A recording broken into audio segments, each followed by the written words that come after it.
Yanvarın 19-da Binə Ticarət Mərkəzindəki alış-verişçilər etiraz aksiyası keçirdilər.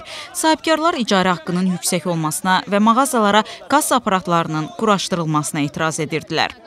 Biz oldu ki, bazarda 500 minə yaxın bu qədər millət çalışır. Hər gün pul qaldırırlar. Hər gün pul yığılır. Cənab prezident, bizdən xahiş edir bu millət bizə kömək eləsin.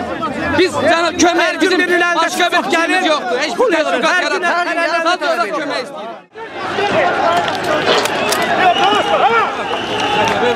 Aksiya zamanı polislə qarşı durmada oldu. Etirazçılar daş kəsəyə əl atdı, polis də rezin gülləyə. Nəticədə hər iki tərəfdən xəsarət alanlar oldu.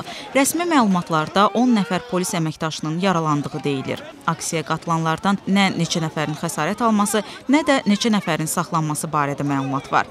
İctimaiyyətə açıqlanan ilkin bilgilərdə təxminən 100 adamın saxlandığı bildirilmişdi. Onlar barədə Bakı şəhər prokurorluğunda xuliqanlıq və hakimiyyət nümayəndəsinə qarşı müqavimət göstərmə maddələri ilə cinayət işi başlanıb. 2 gün sonra yanvarın 21-də 10 nəfər aksiyaçının məhkəməsi keçirildi və saxlananlar 2 aylıq həbsə məhkum olundular. İstintaq davam edir. Bəs bazarda durum necədir?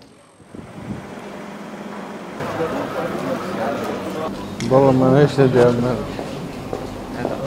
Hadisədən 2 gün sonra bazarda sakitçilikdir. Heç kəs danışmağa meyilli görünmür. Başlarına dərd açmaq istəmədiklərini deyirlər. İmkan tapıb bir neçə sahibkarla danışırıq.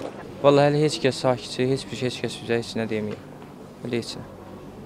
Bugünə olan arenda haqqınız nə qədərdir? Həmişə hələ 9 manat. Heç artım hələ yoxdur. Hələ deyirdilər olacaq, yoxdur. Bugünkü gündə deyək ki, dövlətin vergisidir, bunu heç kim imtina edə bilməz, verməlisən. Amma əsas məsələ yerdə olan puldur. Yəni yer haqqılarıdır. Cəmaatın tələbi budur. Buna da heç kim səs vermir, cavab vermir, elə bu belə də gedər axıra qədər. Nə qədərdir yer haqqı? Vallahi onu gəlin idarədən soruşun, idarə heyətindən soruşa bilərsiniz. Siz nə qədər verirsiniz? Ben 900 manat pul verirəm, yer pulu. İndi onu artırmaq istəyirlər. Yox, onu artırmırlar, deyib verəcəyini də verin. Vergi nə qədərdir təxminən? 200 manat aylıq. Siz yəni tələbiniz odur ki, yer haqqını azaltsınlar ki, siz bu verin. Biz tələbimizi elədik də, tələbimizi elədik, başımıza oyun gətirdilər. Artıq nə tələb eləyəcəyik?